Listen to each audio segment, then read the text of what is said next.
A conversa de hoje, com certeza, vai impactar muito você que está nos assistindo, você que está aí nos ouvindo no podcast, porque a gente vai conversar com um escritor, compositor, poeta, entre outras áreas, entre outras frentes aí da literatura e do nosso famoso bico de pena, porque são diversos os trabalhos deles nos mais de 40 anos, porque ele fez 40 anos de literatura ano passado, são 52 livros escritos nas mais diversas áreas.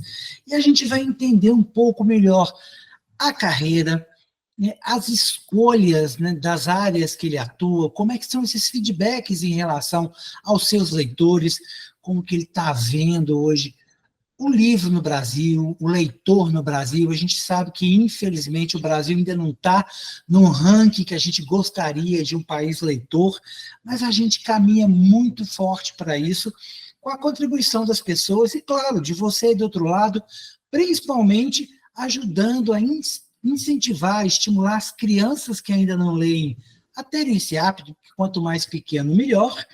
E para você adulto, jovem, adolescente, que ainda não teve a oportunidade de ir numa livraria, numa biblioteca, conhecer livros e descobrir qual é o seu estilo, o nosso convidado de hoje, que é Jorge Fernando dos Santos, é um verdadeiro canteiro de obras pensando em literatura.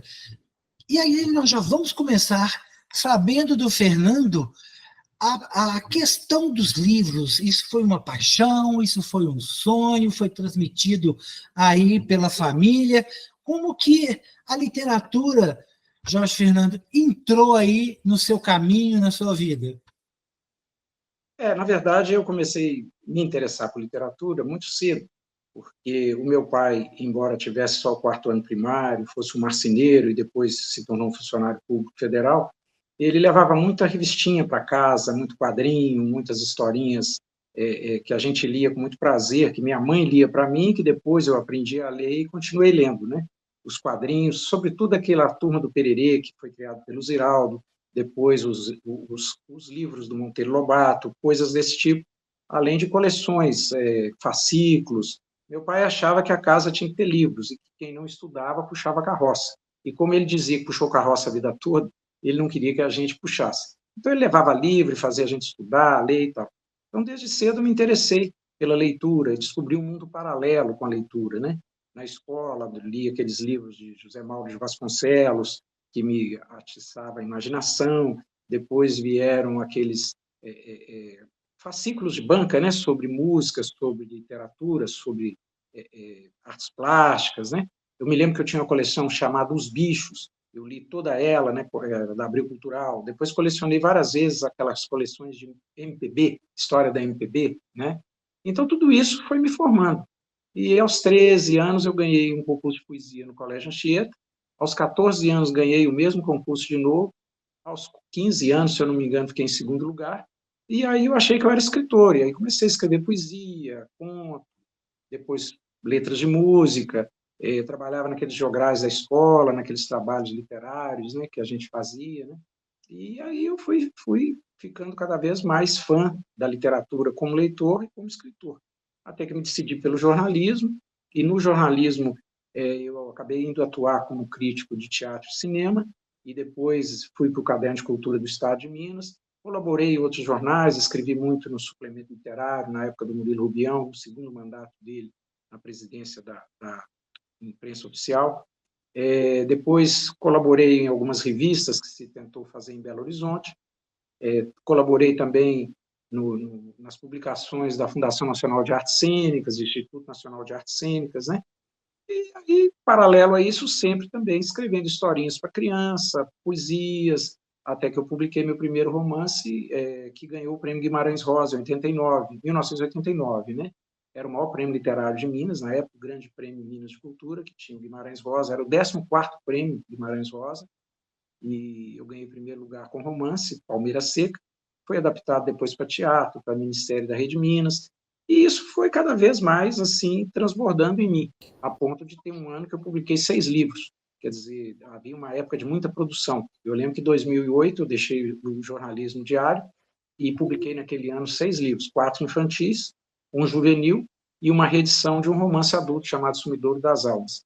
Então, eu sempre publiquei, nesses 40 anos, uma média de 1,5 livro por ano, porque já são 51 livros publicados e já tem outros no prelo, além das antologias, né, Então, a literatura, para mim, é uma coisa importante, porque ela me ensinou a pensar, né? Eu acho que quem lê pensa melhor, e quem escreve também organiza o pensamento, a sua compreensão de mundo, o seu relacionamento com as pessoas, a questão política, a questão psicológica, filosófica, social. Essa questão que você está falando, Jorge, de quem lê tem essa maior compreensão de mundo, e aí isso já me remete àquela frase que você disse, que seu pai comentou, né? Quem não estuda, quem não lê, puxa carroça. E eu quero voltar um pouquinho exatamente pensando assim, você começou muito jovem, né? Quando você fez esses concursos de poesia, né, você foi para a poesia, você lia muita literatura, mas a poesia te atraía pela forma da escrita. Como que você entrou nessa poesia de fato, né, nesses primeiros poemas, né, essa idade que você começou, e como que você migrou? Né, você poeta, já um pouco mais desenvolvido, e aí você foi para um livro que é um livro muito mais denso, né? Um romance, a intensidade que tem os personagens que tem lá no Palmeira Seca é uma outra, né? É uma outra vertente. Como que você conseguiu conciliar isso ainda muito jovem? Como é que isso se delineou ali no seu espaço? Na verdade, a poesia, ou eu era metido poeta, porque hoje, relendo aqueles poemas de juventude, eu publiquei muita coisa no Jornal de Minas, pelas mãos do saudoso José Afriano Moreira Duarte, publiquei algumas coisas em outros jornais. Inclusive, estreei no Estado de Minas, em 82, publicando um poema. Geraldo Magalhães, que era o nosso grande editor de cultura, saudoso Geraldo, publicou um poema meu feito para as enchentes do Arrudas, comentando, né, a enchente. Só foi capa do Caderno de Cultura, que era a antiga segunda seção. Então, mas já naquele tempo, pelo fato de ler, né, sobretudo de ler histórias, eu também contava histórias, gostava de rabiscar umas histórias, tentei uns livrinhos de ficção científica na adolescência, que depois sumiram, eu joguei fora, não sei. Mas as duas coisas para mim, porque assim, a escrita para mim é uma coisa só. Então, eu escrevo crônica, reportagem, livros, por exemplo, tem uma biografia, né, que eu publiquei do Geraldo Vandré há exatamente 10 anos, tenho livros de romance, novelas juvenis, cordéis, tem um livro de haikai para criança, que foi um livro muito interessante, foi no centenário da migração japonesa, que saiu pela editora Paulinas.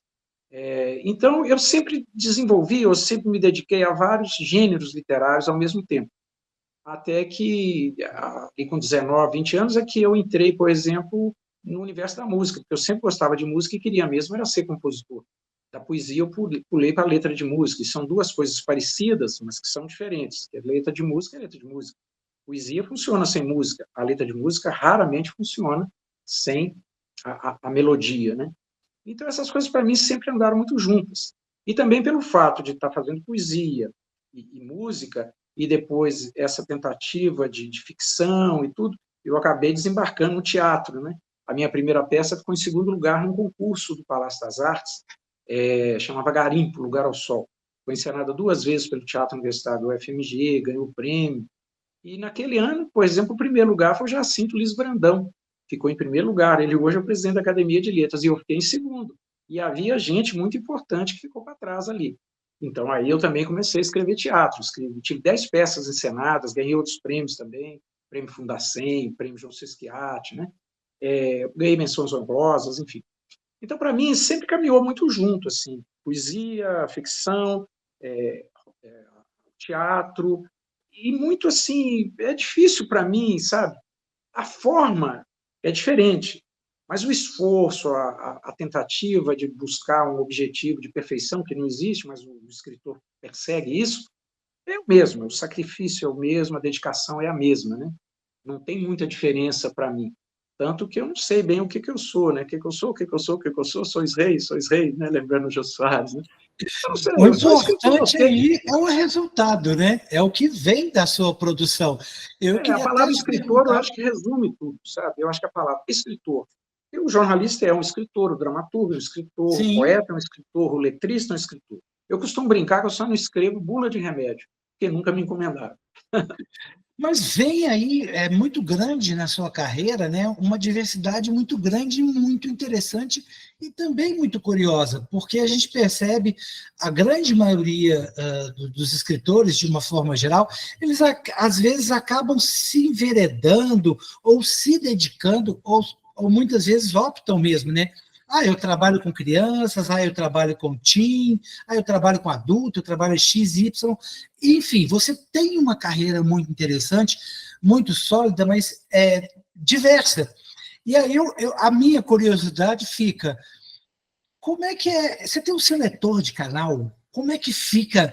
Né, eu vou escrever para criança, e aí tá, muda tudo, né, vem a linguagem infantil, vem esse mundo, porque é muito imagético, né? Você pensar em criança, você tem que pensar no texto, mas pensar muito nisso.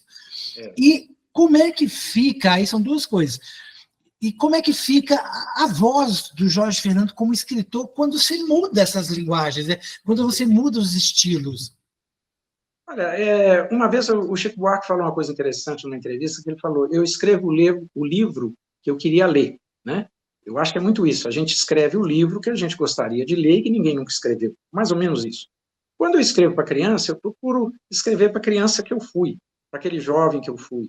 Quando eu escrevo para adulto, eu estou escrevendo para o adulto que eu sou, né? E, obviamente, vai encontrar similares entre os leitores, alguns que vão se identificar, outros que não vão se identificar. Mas eu digo sempre que eu dou sorte também, porque a maioria dos meus livros não ficou numa edição só, né? Eu tenho livro que chegou a quase 30 edições, eu tenho livros que têm 8 edições, livros da Paulo já tem alguns que estão já 11ª reimpressão, né? Livros que são adotados na escola até hoje aí pelo Brasil afora.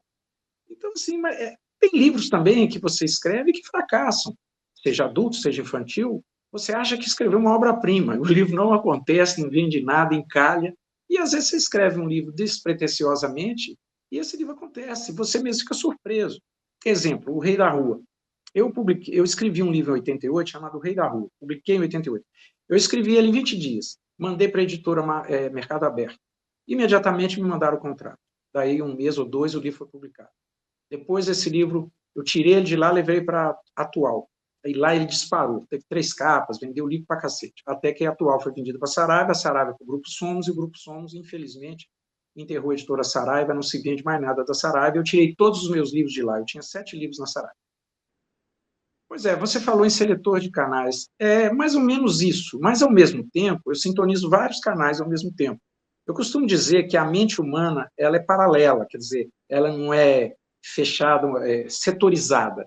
E aprendi isso muito no jornalismo diário, porque, ao mesmo tempo que eu estava na cultura, escrevendo sobre uma peça de teatro, ou sobre um filme, ou entrevistando um escritor, eu tinha também, muitas vezes, que fazer um artigo para um outro caderno, ou colaborar com uma matéria. No final, eu virei editor de suplementos e revistas, onde eu coordenava uma equipe que fazia revista de economia, que fazia caderno de negócios, que fazia caderno infantil, que fazia caderno juvenil para estudantes universitários e segundo grau, que fazia caderno de saúde e comportamento. Eu era o editor e escrevia para todos esses cadernos, né?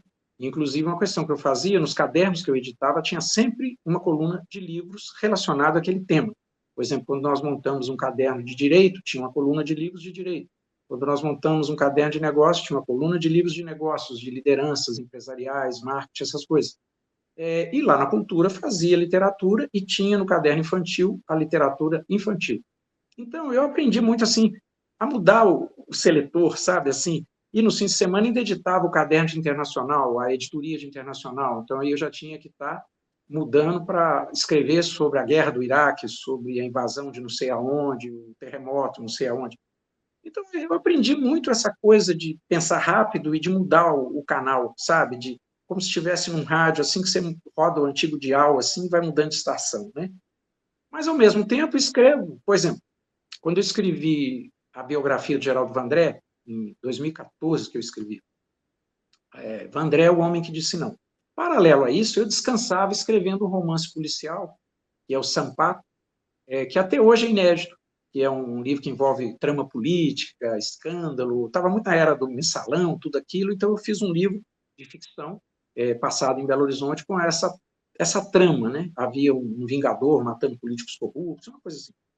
E eu fiz junto, né? Enquanto eu escrevia o Vandré, aí eu mudava o seletor, aí eu mudava o arquivo e escrevia o outro livro, você entendeu? Eu costumo brincar que eu descanso de um no outro, entende? E você falou há pouco dessa coisa do escritor que se especializa, né, que se agarra àquele gênero.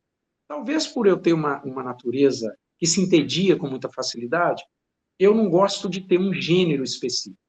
Tem época que eu quero fazer um cordel, eu faço cordel. Outra época eu penso em fazer um romance, escrevo um romance. Outra época eu penso em fazer um livro de história. Por exemplo, escrevi o livro A Turma da Savassi, que é um livro de reportagem. Escrevi Belo Horizonte em Letra e Música, que é um livro de reportagem sobre as músicas que falam de BH. Então, eu sempre faço isso tudo. E para evitar o tédio da escrita. Eu não saberia ser um escritor que só escreve um gênero, entende? Admiro muito quem faz, mas eu não seria esse escritor. Eu sou muito inquieto, entendeu? Eu quero dar pitaco em tudo, eu quero escrever sobre tudo. E, inclusive, como cronista, como articulista, eu escrevi sobre política, sobre economia, sobre ecologia, sobre política internacional, sobre guerras, porque hoje eu sempre li muito, sempre gostei de conversar com as pessoas, sempre formei opinião sobre muita coisa.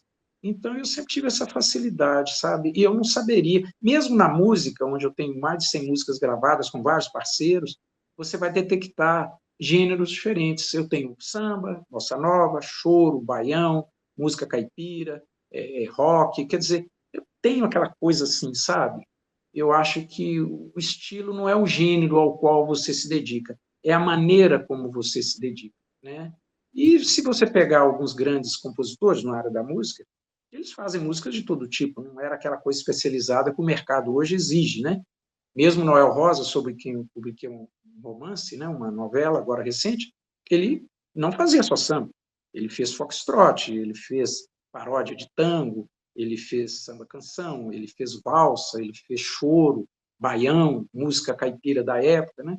Ele já era plural nesse sentido de vários gêneros musicais. Então, na literatura e na música eu tenho vários gêneros literários, várias maneiras de escrever, né? Mas, às vezes, o seletor embaralha um pouco, assim, funciona meio que juntos, assim. Existe aí um ecletismo muito impressionante.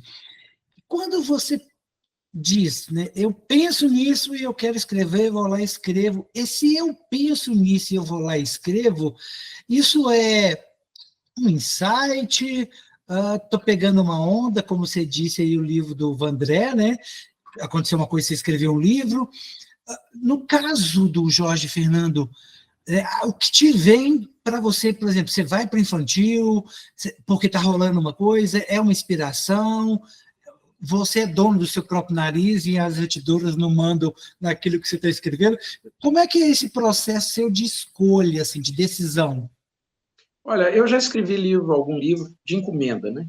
Já fiz alguma coisa para televisão, para rádio, mas quando eu escrevo, raramente eu sofro alguma forma de pressão de editor ou de censura. Às vezes uma palavrinha aqui, uma coisa ali, mas não é nada assim que eu não possa fazer, não possa ceder, né? É muito raro acontecer. Mas, na verdade, eu não acredito muito em inspiração. Eu acredito mais em observação e em estímulos. Quer dizer, eu tenho amigos, por exemplo, que escreveram literatura infanto-juvenil depois que viraram avós, né? Outros que escreveram literatura. Por exemplo, eu escrevi muita literatura infantil, porque tenho uma filha que, enquanto foi criança, eu escrevia para ela, né? Hoje ela já é uma professora de 34 anos, então já não está lendo muito o pai mais. Mas, na verdade, essa coisa de estímulo. Ao mesmo tempo, desafio de fazer algo novo. Por exemplo, eu nunca tinha escrito um livro que fosse um romance histórico. Adoro o gênero. Muito amigo de João Felício dos Santos, que era um grande autor desse gênero, escreveu Gangazumba, Chica da Silva, enfim, vários livros desse gênero. E leio também romances históricos como os do Rui Castro, que são muito bons, né? E, de repente, me veio a ideia, eu tinha uma peça de teatro sobre a presença de Noel Rosa em Belo Horizonte. Eu escrevi quando foi o centenário do Noel, em 2010. Não consegui encenar uma peça que seria cara, porque era um musical. Recentemente eu li um livro de um amigo meu, Ronaldo Guimarães, um livro lindo chamado O Dia em que os Beatles Visitaram Belo Horizonte, né? E fiquei fascinado com o livro, eu brinco com ele, eu tinha que ter escrito esse livro, porque a ideia é tão boa, tão original, que você chega a pensar que os Beatles estiveram aqui mesmo.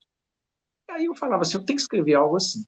E aí eu me lembrei que esse ano, faz 90 anos que o Noel Rosa esteve em Belo Horizonte, ficou aqui quase 5 meses tratando dos pulmões, e em lua de mel também. Lembrei da minha peça, aí eu reli a peça, em 20 dias eu escrevi Cordiais Saudações Noel Rosa. Mandei para a Patuá, a editora Patuá, de São Paulo, imediatamente me mandaram o contrato e publicaram o livro. Foi quase que a toque de caixa, eu nunca fiz um livro tão rápido. Acho até que eu tenho que acrescentar algumas coisas ou cortar algumas coisas, porque foi assim, né? E coincidiu com os 90 anos do Noel. Eu costumo brincar até que esse livro foi psicografado, porque às vezes eu estava escrevendo, e aí eu ficava ouvindo o Noel também, quando escrevia, os diálogos, as situações cômicas, as malandragens, as coisas vinham surgindo como se ele estivesse do meu lado contando, sabe? Assim, de maneira muito intensa, sabe? A mesma coisa foi no ano passado, quando eu resolvi fazer um livro de memórias, eu também não tinha um livro de memórias, eu tinha escrito um livro sobre o bairro Caiçara, que é quase isso, aquela coleção BH Cidade de Cada Um. Mas eu nunca pensei em escrever um livro de memórias. Quando eu dei por mim, fazia 40 anos que eu estreiei em literatura, publicando o primeiro livro, que era o Teatro Mineiro, Entrevistas e Críticas, que era um livro jornalístico, né? E aí eu resolvi escrever esse livro, Travessia no Tempo.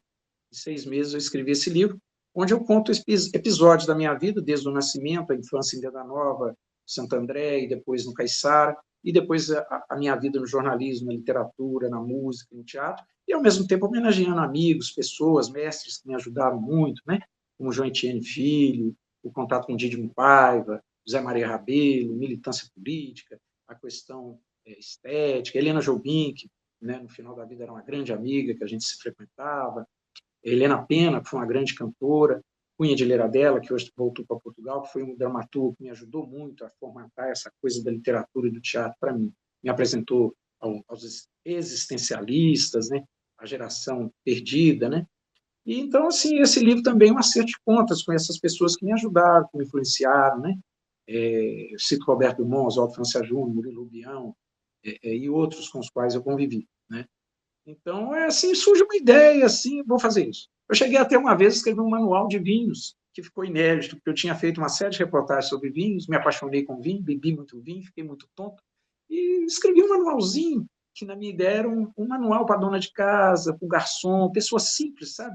Que querem se iniciar na arte da vitivinicultura, né? Essa coisa de degustação, o que eu sirvo com isso, qual que é o vinho bom, que não é. Escrevi um manualzinho, tempo, no meu primeiro computador lá atrás, né?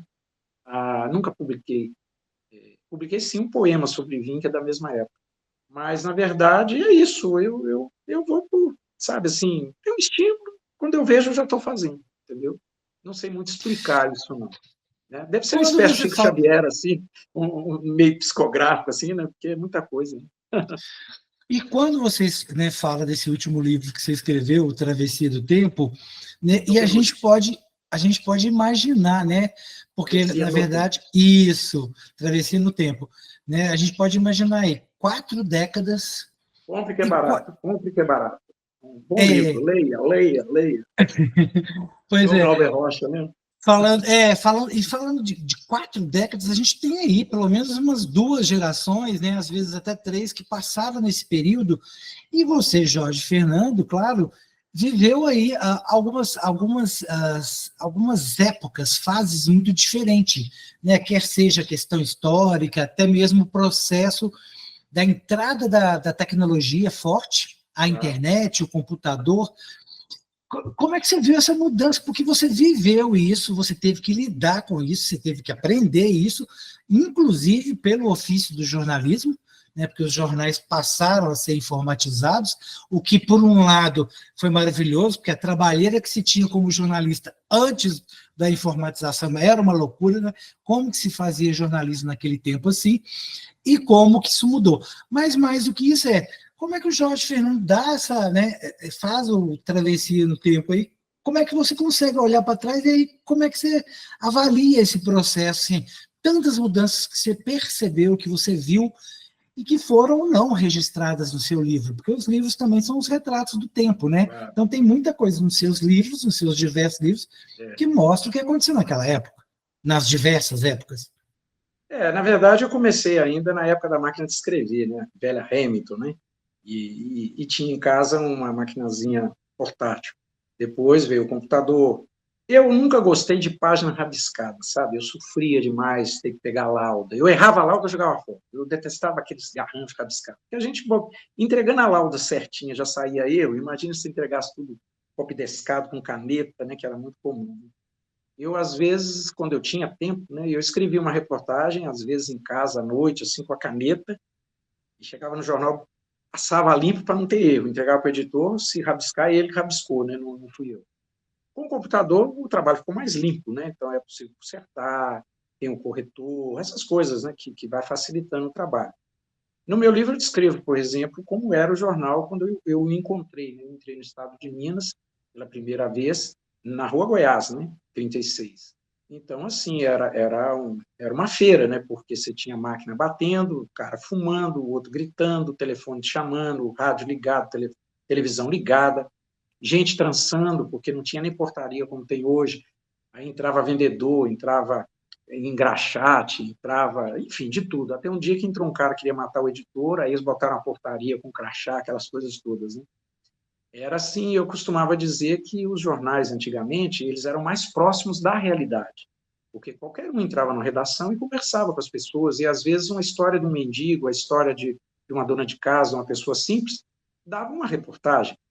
Ou, na medida que foi criando a tecnologia, sofisticando a entrada no jornal, com portaria, com câmera, com crachá, essa coisa toda, a dificuldade de se conseguir falar com o editor, né? Ficam hoje todos nas suas torres de vidro, não falam com ninguém. Eu era o editor que eu recebia gente o dia inteiro, gente de várias áreas no meu setor, né? Então saía um músico, entrava um ator, entrava um produtor, chegava um cineasta, a redação era viva, né? Quantas vezes eu trombava na redação com um ator global, né? Um dia eu levei o Reginaldo Farias ao banheiro para ele trocar de camiseta, ele tinha que botar uma camisa do patrocinador. A gente entrevistava os atores, os cantores, gente famosa ou não tão famosa, com muita proximidade, né? Você sentava numa mesa para conversar com a Fernanda Montenegro, né, que era uma pessoa maravilhosa, ou mesmo com o Antônio Fagundes, ou pessoas de televisão, pessoas famosas, ou compositores, artistas. Hoje é tudo feito pela internet, pelo telefone. Hoje nem telefone, a pessoa manda o questionário, o sujeito responde, ou então fala direto pelo Zap. Eu acho que isso foi esfriando o jornal, sabe? Eu acho que na medida que a tecnologia é importante, eu me adaptei, por isso que eu sobrevivi, né? Você tem que se adaptar para sobreviver, a lei de Darwin. Mas na medida em que a tecnologia foi aumentando, o jornalismo foi esfriando. E mais do que isso, foi se uniformizando. A imprensa hoje é muito declaratória, a imprensa hoje é pouco investigativa, a imprensa hoje é muito tendenciosa do ponto de vista político, ideológico, dos interesses da própria empresa. Quer dizer, a verdade já vem pronta, não há uma apuração da verdade dos fatos, né? Você tem o jornal que apoia um lado ou o outro que apoia o outro, sem muita preocupação ética com a investigação, né? Há sempre uma dúvida do leitor ou do espectador sobre o que está por trás da notícia, né? Naquele tempo, claro que a imprensa sempre teve seus interesses, mas havia, eu diria, de nós profissionais, uma responsabilidade maior, uma preocupação maior em ouvir todos os lados possíveis, né? A gente nunca fazia eu, pelo menos, fazia uma reportagem sobre um assunto polêmico sem ouvir os dois lados, né? Hoje você vê uma notícia, por exemplo, policial, onde só entra a opinião do delegado, ninguém ouve o acusado, muitas vezes não ouve nem a vítima, né, ou o advogado. Há muita coisa assim, não sei se é uma preguiça mental dos profissionais, ou se é a própria loucura do dia a dia, em que as pessoas, a imprensa hoje tem que dar tudo, e acaba dando tudo mal dado, você entendeu? Porque as notícias mudam toda hora, e aí, por causa da internet, elas querem acompanhar a mudança, né? Não, a gente fazia uma edição, depois fazia uma outra, às vezes 3 edições, mexia pouco. Hoje você muda na matéria de meia hora, você está atualizando. Então, assim, eu acho que a notícia ficou muito fria, muito duvidosa, né? Você tem que ler muito e pensar muito para ver o que está por trás daquilo. E, ao mesmo tempo, eu sinto que é uma mão invisível que manipula tudo, sabe? Assim, pode parecer paranoia, tá? Talvez até seja. Mas eu sinto que há algo por trás das coisas que eu não sei muito, sabe? Assim, eu vejo na política, por exemplo, a esquerda alimenta a direita que alimenta a esquerda. Parece que um precisa do outro. Um tem que xingar o outro para a coisa funcionar, para a engrenagem rodar, como se fosse o positivo e o negativo, né? E nada se resolve. É muito blá, blá, blá, né? Os crimes, as corrupções, você vai para a cadeia, no outro dia ele está solto, o outro estão querendo pôr na cadeia, ele sai de novo, e as coisas não rolam. Eu tenho a impressão que eu tinha quando eu fazia, talvez fosse até uma impressão ingênua, né? É que as coisas tinham começo, meio e fim, né? Hoje as coisas parecem que nunca acabam, ou quando acabam você não fica sabendo, que é tanta notícia atropelando uma outra, que uma hora você se dá conta assim, e aquele caso? Aí ninguém sabe mais daquele caso, que eu falo, mas qual caso? Né? As pessoas esquecem rápido também, que hoje nós somos bombardeados pela notícia diariamente nas redes sociais, sem falar nos grupos de amigos que brigam, que fofocam, que não sei o quê. É muita informação. E apurar essa informação, o que me interessa, o que não me interessa, o que eu tenho que me preocupar, o que eu não tenho, está cada vez mais difícil, né? E isso também traz uma falta de tempo para as pessoas lerem livros, porque o desenvolvimento mental ele tem que ser em vários aspectos, né? É o auditivo, o visual, o olfativo, o contemplativo. As pessoas não contemplam mais. As pessoas saem, entram num bar, cada um fica no seu celular, a música alta pra cacete, enche a cara e vai embora. Ninguém quase não conversa. Só os mais velhos, os mais jovens não conversam em bar, raramente. Eu observo muito isso, né? O sujeito vai com a namorada no bar, cada um no seu celular. Então, por que não fica em casa e conversa pelo celular, né? As pessoas estão perdendo o dom da conversa, do diálogo. E os jornalistas também. Porque eu me lembro que, mesmo às vezes não gostando de determinado personagem, seja da vida cultural ou política, não importa, você tratava esse personagem com respeito, perguntava a opinião dele e registrava a opinião dele, mesmo discordando intimamente, porque você é um repórter. Eu sou de um tempo que repórter não tinha opinião. Quem dava opinião era o articulista ou o editorial. O repórter simplesmente era o office boy da notícia. Eu quero saber o que o Bolsonaro pensa disso, o que o Lula pensa disso e pronto. Eu não tenho que ser anti-Bolsonaro ou anti-Lula, ou a favor de Bolsonaro ou a favor de Lula. A minha obrigação é buscar a opinião desse e daquele. Estou citando os dois como exemplo de radicalismo contemporâneo, né? mais distante. Né? Então, assim, hoje, parece que o repórter já vai com a pergunta pronta, a resposta pronta e a análise da notícia pronta. Né? E quer impor isso para o público. E as pessoas com mínimo de inteligência e sensibilidade reagem, né? Duvidam. E, além disso, eu sempre falo assim, o rádio sobreviveu ao cinema, à televisão e à internet, né? O jornal sobreviveu a tudo até que inventaram as redes sociais, né? Depois das redes sociais, o jornal impresso foi para o espaço, né? Ele passou a ser um jornal mais virtual e menos escrito. O Brasil, que as pessoas já tinham dificuldade de ler, um alto índice de analfabetos e de analfabetos funcionais, passaram a não precisar ler jornais, porque eu me lembro que mesmo a pessoa que não era habituada a ler os livros, liam jornais, liam revistas, nem que fosse a Contigo ou a Caras, não importa, as pessoas liam, se iam no consultório, as pessoas estavam lendo revistas, lendo jornais, de alguma maneira, uma forma de leitura. Hoje você vai no consultório, as pessoas estão no celular, ou então a televisão do consultório está ligada, né? E você não lê. Eu fui em Paris uma vez, ainda as pessoas liam nos metrôs. Da última vez que eu fui, menos de 10 anos depois, eu percebi que a maioria das pessoas não liam, ou estavam no celular, ou ouvindo o som do celular. Né? Já não via aquelas pessoas lendo jornais e livros, né? Porque foi um impacto no mundo inteiro a internet, né? E a internet, ela abre caminho para tudo, né? Até para a literatura, né? Por isso nós estamos aqui Era na internet falando de exatamente livro. onde ia chegar a minha pergunta. A internet, as redes sociais, essas mudanças de comportamento já entraram aí no seu pensamento em algum livro? Você já fez alguma coisa sobre isso, nessas mudanças que tiveram nas décadas? Ou pretende abordar alguma coisa puxando ou pensando nessa linha? Não, na verdade, é claro que se um livro é contemporâneo, aparece o celular, aparece o computador, aparece a rede social, mas eu não abordo o tema. O tema, ele está presente, né, como uma menina que está fazendo um dever de casa, e ela está com um atlas do lado dela, conversando na rede social com os amigos e fazendo a pesquisa no Google para fazer um trabalho e a televisão ligada ali também, para fazer um trabalho de escola, porque hoje essas crianças, eles são muito, essa coisa da concentração não existe, né? É disperso a atenção, né? Então, você está aqui com a rede social, a televisão, o trabalho escolar. Isso está lá no livro.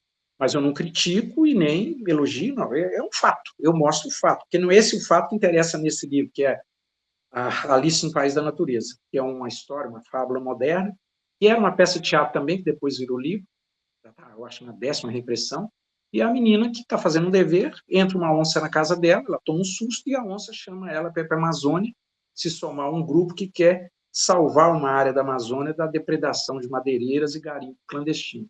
E ela viaja no pó de pirlim-pim-pim e vai, e aí tem toda uma citação do Lewis, né, do Alice no País das Maravilhas, e ao mesmo tempo do Monteiro Lobato, que ela vai trombar com personagens folclóricos, vai trombar com o índiozinho, com o seringueiro, com o madeireiro, com aquelas figuras da Amazônia, ela vai interagir, e os bichos também, as plantas, enfim. É um livro, é uma fábula moderna, digamos assim, contemporânea. A internet está lá num certo momento, mas só assim, en passant. Eu não tenho muita opinião formada sobre o que vai dar isso. Me preocupa. Hoje você vê crianças, quase que bebês, no celular, isso está destruindo a massa encefálica das pessoas, porque há uma idade para tudo, né? O Brasil foi muito atropelado pela televisão, a partir do regime militar, que investiu-se muito na comunicação audiovisual, sobretudo a Rede Globo, para dar nome aos bois. As pessoas que ainda não liam passaram a ficar coladas na novela. Houve uma época que a novela era no rádio, e antes da novela no rádio, a novela era no papel, as pessoas tinham que ler. Os jornais tinham o folhetim que vinha por capítulos, né? Você comprava o jornal, tinha um capítulo. Grandes escritores, como eu acho que Balzac, Dostoiévski, me parece que Tolstói, não sei, escreveram nessa situação de folhetins, né? Isso não existe mais. O folhetim virou a telenovela, né? Hoje o folhetim é Netflix, que eu prefiro. Aliás, a Netflix salvou a minha vida durante a pandemia, porque se não fosse escrever, ler e ver Netflix, eu teria pulado o prédio, né? Eu moro sozinho, ficar sozinho nessa situação, não podia nem ir no supermercado, se enlouquece. Né? Então, eu ficava vendo Netflix, lendo e escrevendo. E fechando a questão do Jorge poeta, como é que é o processo da sua produção da poesia? Porque, né, você contou um pouco para a gente das questões das crônicas, dos contos, né? Quando vem à sua cabeça, você de repente bate o olho e fala assim, olha aquela flor, olha aquela abelha, enfim, como é que é esse processo quando a gente está pensando, né, quando o Jorge está pensando na poesia ou ele senta para escrever? Eu, na verdade, eu não escrevo, muito raro eu escrever poesia hoje em dia, sabe? A poesia é uma coisa, mesmo no livro que está saindo, né, que acabou de ser publicado, que é o Palavra Mineral, né, me pediram alguns poemas como jornalista, né, eu escrevi, na verdade, não escrevi nada, eu fui lá nos meus alfarrábios e escolhi poesias que eu considero prontas, que eu gosto, principalmente alguns haikais, que eu gosto muito de escrever, eu gostava, eu escrevi mais de 200 haikais, publiquei alguns. No Facebook, toda semana eu punha um haikai, e tem um livro de haikai. Então, eu reuni ali alguns poemas, inclusive um poema que também está no Travessia no Tempo, que é o Trindade, que eu fiz quando o Drummond fez 80 anos. O Estado de Minas fez um caderno especial, me pediram alguma coisa, eu escrevi esse poema, que eu gosto muito, que chama Trindade. E ele está, então, também nesse livro, Palavra Mineral, nessa antologia. Mas, na verdade, a poesia hoje se ausentou um pouco. Eu tenho me dedicado mais à literatura infanto-juvenil, a essa literatura, digamos, meio reportagem, que é o Belo Horizonte Letra e Música, a Turma da Savassi, a biografia do Geraldo Vandré, e também, quando eu escrevo, recentemente, eu publiquei 2 cordéis, né, que é colocado como livro, digamos, infantil, mas eu considero cordel, pode ser lido por criança, adulto, jovens. Um é o cordel Camará, que conta a história da capoeira, né, pela Paulus, e o outro é o cordel da MPB, que é uma homenagem, conta a história da MPB, desde antes da chegada dos portugueses, aí tem os portugueses, depois tem os africanos, e esse caldo que gerou a chamada MPB, passa por todos os gêneros da chamada, porque, na verdade, a MPB é uma sigla que as gravadoras inventaram, né, para catalogar. Mas eu considero música popular brasileira toda música não erudita e não folclórica que se faz no Brasil. Inclusive o rock que se faz no Brasil é MPB. Né? Por quê? O bolero que se faz no Brasil é MPB, porque está ligado a uma manifestação cultural popular, que não é nem erudita e nem folclórica. A folclórica é aquela apócrifa, né, que praticamente você não sabe quem criou e aquilo vira folclore. E o erudito é o clássico. Né? O que está no meio disso é popular. Agora, eu fiz esse cordel, que saiu na editora Lê ano passado. Então, assim, mas eu acho que deu, eu acho que não vou escrever mais cordel, não. Já tem 6 cordéis publicados, alguns venderam bem, outros não. Mas eu estou gostando muito dessa ideia, igual Cordiais e Saudações. Você pega um personagem real, né, e cria uma ficção em torno. Então, eu li a biografia, Noel Rosa, uma biografia, 3 vezes, do João Máximo e do Carlos Didier. O Carlos Didier, inclusive, está no meu livro Belo Horizonte Letra e Música, que tem um capítulo sobre o Noel em Belo Horizonte. E li também o livro do Almirante, e sempre gostei de Noel Rosa. Então, eu fiquei imaginando, sabe-se que ele encontrou, por exemplo, com Rômulo Paz, com o maestro Deli Andrade, com o radialista José Vaz. Mas não se sabe o que eles conversaram. Não se sabe ao certo onde é que eles se encontraram. Não se sabe ao certo o que eles beberam, que cigarro eles fumaram. Aí eu criei uma novela, né, com o Noel vivendo essas situações. Onde é que ele ia? Rua da Bahia, Lagoinha. Né? Ele queria um samba, Pedreira Parado Lopes, onde o samba rolava solto no morro já naquela época, 35, né? Então eu fui criando, imaginando a Belo Horizonte da época, pesquisando os cartões postais. Eu tenho um livro de cartões postais da antiga Belo Horizonte. Você vê como é que a cidade era bonita e como é que ficou feia, né? Belo Horizonte era a cidade mais bonita do mundo, parecia Mar del Plata, assim. Era uma cidade quase que horizontal, neoclássico, né? Arte déco, casas que tinham uma linguagem arquitetônica. Hoje são tudo caixotes de vidro, né? Do Niemeyer para cá, encaixotaram a cidade. Embora ele fosse um grande arquiteto, né? Mas essa coisa do vidro e do concreto foi exageradamente feita nas grandes cidades brasileiras, e as cidades ficaram feias, né? É diferente de Paris, de Londres, de algumas cidades americanas que ainda mantêm um núcleo histórico com um núcleo, digamos, contemporâneo. Então, no meu livro também eu trago essa Belo Horizonte 1935, né? A paisagem que o Noel vai conhecer, né? Os prédios que ele viu, né? Então, é muito bom fazer esse tipo de viagem, né? E eu começo com a Turma da Savassi, e fiz também no Caiçara, contando a história do bairro, e, ao mesmo tempo, no Belo Horizonte Letra e Música, que eu pego vários momentos de Belo Horizonte, desde a construção da inauguração até hoje, com as manifestações musicais, as músicas que falaram da cidade. Ninguém nunca tinha feito isso. Eu levantei quase 200 letras onde Belo Horizonte é homenageada, ou alguma rua da cidade, algum bairro, e entrevistando os compositores que ainda estavam vivos, ou os parceiros daqueles que já haviam falecido, né? Ou os pesquisadores. Então, eu ouvi 54 pessoas falar, esses nomes todos da música mineira estão lá no meu livro. E estava também o Noel, porque o Noel morou aqui e fez música aqui, porque pouca gente sabe. São mais de 4, né, são mais de 4 décadas já, né, Jorge, em relação a todo o teu trabalho literário, e claro, vem aí uma bagagem com um legado. Qual a expectativa do Jorge com esse legado que você não só deixa, mas está em franco processo de produção para frente? Né? O que seria esse legado? O que ele representa para você e a sua expectativa em relação aos seus possíveis públicos? Não só quem já te acompanha, mas o que você espera para frente? Né? Porque quando a gente está produzindo, como você mesmo disse, tem uma série aí, né, de buscas, de objetivos. Né? Então, o que fica, né, o que deixa, qual a expectativa do Jorge em relação ao legado dele? Olha, eu tenho medo do delegado, sabe? O legado não me preocupa muito, não. Né? Na verdade, eu acho que todo escritor, todo artista, ele tem essa presunção, essa empáfia de achar que vai deixar alguma coisa, né? Porque a arte é uma tentativa de imortalização, né? As pessoas criam a arte na tentativa de sobreviver à morte, de deixar alguma coisa, né? Seja um quadro, um projeto arquitetônico, uma música, um livro, né? Porque Mas eu não sei, eu, por exemplo, fico feliz. Recentemente, por exemplo, com a demolição da padaria Savassi, eu vi o meu livro citado em várias reportagens, né, porque ele conta a história da padaria e do bairro, né? Então já é um livro que virou referência. Então eu dei a minha contribuição, porque Belo Horizonte sofre de amnésia, né? A cidade conhece mal seus artistas, né? Os artistas daqui precisam primeiro fazer sucesso lá fora para depois ser conhecidos aqui. Então você vê que os artistas que estão aí ralaram muito, né? Você vê o Clube da Esquina, o pessoal ralou muito para chegar onde eles estão hoje, né? O próprio Milton Nascimento teve que mudar para fora, batalhar, ser reconhecido no mundo inteiro, né? Porque aqui tem uma síndrome assim do tapete vermelho. Você vê todo projeto literário que nós temos aqui, traz gente de fora, algumas pessoas que a gente nem nunca ouviu falar.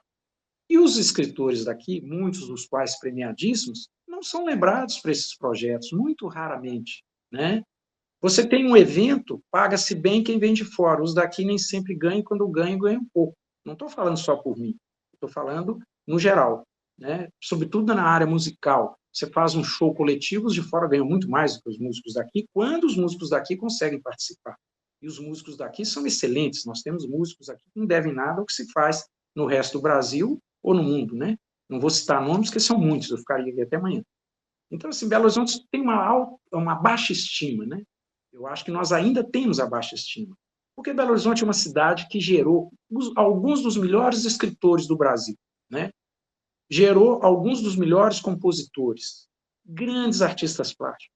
O melhor grupo de dança do Brasil está aqui. Dois dos melhores grupos de teatro estão aqui, né? Quer dizer, e a gente ainda tem essa coisa do que vem de fora, da coisa do estrangeiro. Não que eu seja, não estou falando aqui de conservadoria, de essa visão preconceituosa, de jeito nenhum, mas eu acho que tem que ter troca, você entendeu? Você traz alguém de fora e o recebe alguém daqui num diálogo franco entre o que se faz aqui com o que se faz lá fora. Aí você abre espaço para todo mundo. Você coloca todo mundo no mesmo patamar e o público vai comparar e saber se é bom, se é ruim, né? Porque até quando os artistas daqui vão ter que mudar para fora para ser reconhecidos? Olha quantos escritores maravilhosos foram para fora para ser reconhecidos, né? Quantos músicos, quantos artistas. Quer dizer, isso tem que mudar. E quando eu escrevo Belo Horizonte em Letra e Música, é para dizer assim, olha, gente, tem um punhado de gente que canta Belo Horizonte, olha que legal, a cidade tem uma tradição musical, tem compositores próprios, tem linguagem própria, estética própria, em vários gêneros musicais. Quando eu escrevo A Turma da Savassi, eu vou contar a história de uma turma, de um bairro, de uma padaria, que mudou o mapa da Zona Sul de Belo Horizonte. Você não pensa a Zona Sul sem a Savassi, né? Impossível. Por mais defeitos ou problemas que ela tenha, a Savassi é sinônimo de Zona Sul, é a nossa Ipanema, né? Ao mesmo tempo, você tem outros lugares que têm histórias maravilhosas. Recentemente saiu um livro muito bom sobre Venda Nova, eu fiquei fascinado, porque eu morei lá, e o lugar tem a sua história. Essa coleção Belo Horizonte Letra e Música é muito importante, porque mexe com essa autoestima e conta a história de bairros, ruas e até personagens da cidade. Essa historiografia, sem xenofobia, eu acho que é importante levantar essa historiografia da cidade, né? Sem ignorar o que é bom que vem de fora, mas elevando o moral do que está aqui, da nossa história, dos nossos escritores, nossos artistas, nossos políticos. Olha quantos políticos saíram de Minas que ajudaram a mudar a história do Brasil, seja do ponto de vista de progressismo, de reacionarismo, não importa. Aqui nós tivemos grandes políticos que mexeram com a história do Brasil de alguma maneira. Ao mesmo tempo, esses escritores que eu falei, os músicos. Quer dizer, Belo Horizonte é uma cidade que não deve nada a nenhuma cidade do mundo do ponto de vista de pensamento, de cultura, de costume. Não é só comida e nem é só boteco. Nós temos muitas outras coisas aqui que precisam ser descobertas. A nossa comida é ótima, os nossos botecos adoro frequentar, sou um grande bebedor, mas é preciso valorizar a memória. Por exemplo, quase ninguém tinha noção de Noel Rosa em Belo Horizonte. Noel está em Belo Horizonte, mas não tem um registro, não tem um monumento, não tem. O cara é o fundador da MPB, morou aqui quase 5 meses, escreveu 12 músicas em Belo Horizonte, vivenciou a boemia local, conheceu a Guaicurus, conheceu a Rua da Bahia, conheceu artistas locais, né? Médicos, músicos, enfim. E isso se perde, né? É preciso sempre contar isso. Quem não tem o que lembrar, não tem do que se orgulhar. E quem não se orgulha não vive bem, né? Sofre, né? E você só vai ter um futuro bom se você souber preservar o passado, porque o passado é referência, né? É a partir do passado que você joga para o futuro, né? Se não existisse um Aleijadinho, não teria existido um Niemeyer. As coisas estão ligadas, né? Está tudo ligado. Não... Cultura, costume, filosofia, pensamento, você não descarta. Você pode até não gostar, você pode até ter uma... Mas a história, ela não é como hoje eles querem fazer, aí os woke, esse pessoal do politicamente correto, eles querem apagar a história e escrever a história do jeito deles. Eu acho que toda versão da história é válida, mas você não tem que apagar a versão do outro para dizer eu é que sou fogo, a minha história é que interessa. Você tem que comparar para saber o que é verdade, o que é mito, o que é lenda, né? E eu acho que é essa a função, né? Do intelectual, do artista, do criador, é contribuir para essa mudança. E aí ficaria o legado, né? De dizer assim, olha, em 1900 e tanto, fulano de tal escreveu um livro, falou isso, agora eu estou pesquisando isso, está nesse livro. E quando eu também escrevo alguma coisa desse, eu vou atrás das fontes, eu vou descobrir também quem escreveu para me municiar, né? Fazer a minha bibliografia, e às vezes descubro coisas que não estão nem publicadas, né? Você descobre num arquivo da universidade ou do próprio jornal, coisas que nem foram publicadas e que vão te ajudar a fazer a sua obra, né? Porque essa coisa de passar o bastão, né? E outras gerações peguem e continuem, porque a história ela é uma construção de gerações, né? Ela é muito lenta, né? E muito surpreendente. A história se faz e se desfaz todo dia, né? É um castelo de areia, você olha, a paisagem mudou, né? E a gente fica tentando segurar essa realidade para ter um mínimo de referência, né? E isso que me fascina na criação. Os meus amigos mais próximos, leitores mais próximos, falam, você tem um negócio de pano de fundo, de contextualização, eu adoro isso, mas é fundamental. Quando você escreve um romance, tem que ter uma contextualização, né? Uma história que aconteceu em 1960, dificilmente ela acontece hoje igual, porque as pessoas são diferentes, os valores são diferentes, os pensamentos, as cores, as modas, né? As preferências políticas, ideológicas, sexuais, musicais, tudo muda com o tempo. Então, por isso que eu adoro filme de época, sabe? Aquele filme que coloca, contextualiza e põe. Você não pode julgar um homem de 1930 com os critérios de hoje. Seria injusto. O que eu sei hoje, eu não sabia. Você pega, por exemplo, Idade Média. Um rei na Idade Média tinha menos conforto que um sujeito que mora numa favela, numa periferia, tem hoje. A vida era primitiva. A diferença era que ele morava num castelo e o outro morava no meio do mato, numa casinha. Mas em termos de conforto, né, era quase que a mesma coisa. Tecnologia, as construções, as invenções, e ao mesmo tempo que a vida foi progredindo, as diferenças também aumentaram, porque hoje, por exemplo, se você não tiver dinheiro, você está perdido, porque é o consumismo, consumismo, consumismo. E uma coisa que me preocupa na posteridade, essa questão da inteligência artificial, do robô e tal, é o desemprego coletivo. Porque quem é que vai sustentar a massa desempregada, cujos os cargos foram ocupados por máquinas, né? Se você quer uma sociedade de consumo, você tem que ter salário para consumir. Um dos principais motivos que a Inglaterra foi contra a escravidão é por isso, porque escravo não ganha salário e não tem como comprar mercadorias. A mesma coisa a Guerra de Secessão. O Norte era industrializado, o Sul era agrário, e o Norte queria vender produtos, e o Sul queria a mão de obra escrava para produzir algodão e comida. E aí tem uma guerra. Por quê? Sem salário, não tem consumo. Então, os robôs vão consumir, vão produzir para quem consumir? Esse eu acho que é o grande nó desse momento. Quer dizer, em que um Bill Gates, um Elon Musk, um especialista qualquer diz assim, daqui a 10 anos os empregos vão acabar, os robôs e as máquinas é que vão fazer tudo. Tá, mas e quem é que vai comprar o que elas fazem? Né? A China, que é um país comunista, uma ditadura comunista, mas que tem uma tecnologia avançadíssima, hoje é campeã em robô. Mas e aí, como é que os chineses vão viver? Quem que vai comprar o que esses robôs produzem? E no mundo inteiro é essa realidade, né? E esses robôs já estão escrevendo livros, já estão desenhando capas de livros, já estão compondo músicas. O que vai ser o artista? Que mundo é esse que vem aí? Eu acho que esse é o grande nó. Até que ponto nós vamos continuar sendo seres humanos com salários dignos para consumir dignamente, ou até que ponto nós vamos ser exterminados pelas máquinas do futuro? Porque, pelo visto, vão ter que reduzir a população do mundo, porque não vai caber máquina e desempregado no mesmo ambiente, não.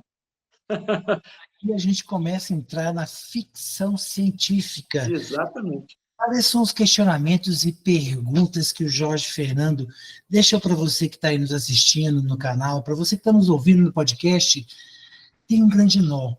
Muitas vezes, cada um tem o seu grande nó pessoal, tem o seu grande nó familiar e, muitas vezes, o grande nó da sociedade, do próprio mundo, de diversas questões. Então, vamos trazer esse nó para a questão literária. E você, com o orgulho que você quer ter lá do passado, para trazer para frente, para mandar para o futuro e deixar também o seu legado.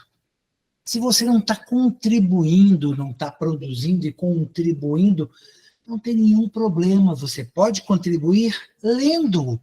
E o consumo, né, da leitura, do livro, da diversidade, pensa comigo a quantidade de livros, 52 obras, por enquanto, e em produção, olha aí, hein? 1,5 livro por ano, é muita coisa. E você pode, só na obra e a carreira do Jorge Fernando Santos, levar para sua casa livro para você, para quem for seu parceiro ou parceira, para os filhos, para o tio, para quem gosta das questões ligadas à histórica, quem busca um contexto, até para quem gosta de tomar um bom vinho. Olha aí, tem várias informações. A gente vai deixar na descrição, além de informações para você conhecer um pouco mais, o Jorge Fernando Santos também vai ter o site dele super completo, separado incrivelmente por abas, crônica, contos, livros, inclusive como você pode comprar todos esses maravilhosos títulos. Aí a gente volta para o questionamento. Qual é o seu nó? Enquanto você não consegue resolver nem desatar, só pensa com a gente que nós precisamos melhorar o índice de leitura no Brasil.